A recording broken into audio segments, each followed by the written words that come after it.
गायत्री संहिता के अनुसार जब साधक की साधना सिद्धियों की ओर अग्रसित होती है तो उसके अंदर कई दिव्य शक्तियों का जागरण होने लगता है। साधना करते करते जब साधक का हृदय दिव्य पवित्रता से परिपूर्ण हो जाता है तो सूक्ष्म दैवी शक्ति जो व्यष्टि अंतरात्मा और समस्त परमात्मा में समान रूप से व्याप्त है उस पवित्र हृदय पटल पर अपना कार्य आरंभ कर देती है और साधक में कई दिव्य शक्तियों का जागरण होने लगता है।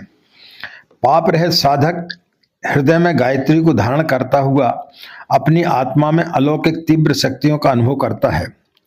उसको थोड़े ही प्रयास से ऐसी ऐसी बातें वेदित हो जाती हैं जिन बातों को सामान्य लोग जानने को समर्थ नहीं होते।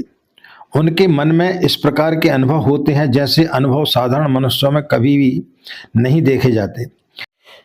ये दिव्य शक्तियां मनुष्यों के लिए नाना प्रकार के मंगलमय परिणामों को उत्पन्न करती है, परंतु साधक को इन शक्तियों के उपयोग में सावधान रहने के लिए कहा गया है।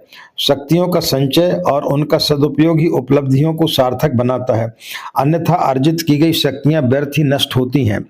मनुष्य को चाहिए कि वह गायत्री साधना से प्राप्त हुई अपनी शक्ति को संचित रखे। बुद्धिमान मनुष्य कभी उन शक्तियों को छोटे कार्यों में खर्च नहीं करते। आत्मोद्धार के अभिलाषी मनुष्य को प्राप्त हुई अपनी शक्ति का जहां तहां आवश्यक प्रदर्शन नहीं करना चाहिए।